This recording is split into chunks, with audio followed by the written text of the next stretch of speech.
By the Torrance Fire Department and the Torrance Firefighters Association. Reporter Anna Carranza finds out why Torrance needs those honored at the event.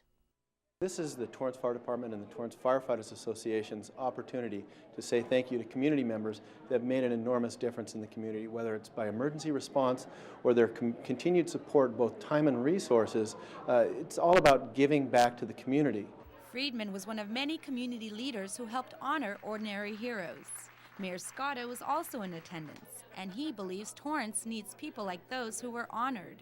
People think about a community, they don't recognize the fact that it takes more than government, it takes more than a good police department, more than a good fire department. It takes the people who live here to make the city of Torrance a good community. It takes people like El Camino College student Courtney Duell. I had helped an accident happen. A motorcyclist went down. Nobody else stopped besides me. I got out. He got okay. He was okay. I helped him up to his feet, and the firefighters came. I like that the community does this and brings people together to honor people like this. And heroism may be in Courtney's blood. Her father is Torrance Fire Captain Steve Duell, and he was by his daughter's side when she received her honor. Today, with my daughter, we're celebrating, if you will, the awards banquet for all the people that stepped up in Torrance over the past year and have helped us out, and my daughter happened to be one of them. Captain Duell says it was not unexpected. Courtney has done things like this since she was a little girl. She's been the one that steps up and helps out. So it was no surprise when she came home one day and said, "Dad, you'll never believe what happened." And it was like, yeah, I could see you doing that. It's very unique, very special, and very proud. I'm a very proud papa right now. Mike Baker is also considered a hero. His neighbor is alive today because he performed the Heimlich maneuver on her when she was choking. I think there's a sense in the community that a lot of people don't want to get involved sometimes. Fortunately for us, we live in a great city, Torrance, where people do tend to get involved. We have so many services, such a great city. People should learn how to do CPR. You never know. It's what has to happen in society today. We as people need to take the time to put our own personal issues aside and step up and help our fellow man out. It's what we have to do. For Torrance City Cable 3, I'm Anna Carranza.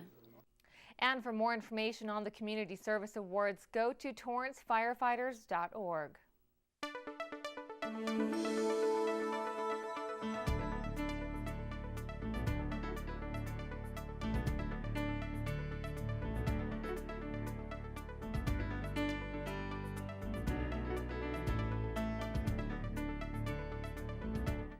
Proper training is an important part of emergency preparedness. Reporter Kaylin Whalum takes us to a class that hopes to make all of its students ready to take action. My son was burned at home and was able to treat the burn at home. Having to use training techniques in his personal life, Brian Sinaguglia knows firsthand the importance and benefits of this community emergency response training. It's important to me for two reasons. One, to be able to take care of, again, my family and friends, and also to be able to train other people. Sinaguglia was one of a few dozen people who attended the recent CERT training. Individuals like Sinaguglia are taught how to be prepared for any type of emergency. Trainer and member of the Torrance Fire Department, Tad Freeman, explains the important reasons for this program. Our goals are to make people self-sufficient or help them become self-sufficient following a disaster. That the initial goal is to have them be able to care for themselves, their family, their neighbors, and branch out into the community. Having graduated approximately 600 students to date, the CERT training program equips people to not only treat their families, but also friends and people in their neighborhoods in the event of an emergency. Coordinator and veteran of the program, Kathy Galveston, shares her personal reasons for being involved in this emergency training. It was a desire to help my community and to know how to take care of my grandchildren in a disaster. Everybody needs to know how to prepare themselves for a disaster. The big one is coming, whether we want to acknowledge it or not. Volunteers work to show and assist in different scenarios, like how to create a correct splint or properly carry a victim, and teach participants the proper techniques to control the situation. I don't know if I call it pride, but I call it responsibility, because it is my responsibility first to protect my family, my neighbors, and then the city. From creating a minor splint to the extreme conditions of an 8.5 magnitude earthquake, CERT equips the community with all the skills necessary to survive any natural or man-made disasters. For This Week in Torrance, I'm Kaylin Whalum. This is the 23rd year the city has hosted the free CERT class. For more information about training, visit the city's website at TorranceCA.Gov. Most people assume that strokes occur only in older people, but surprisingly, they can happen at any age and at any time. Reporter Anna Carranza finds out what can bring on this medical emergency. On Wednesday, Rosa felt her hand go numb. The following day, she started to feel more numbness on one side of her face. By Saturday, she lost control of her reflexes. I thought it was because of work.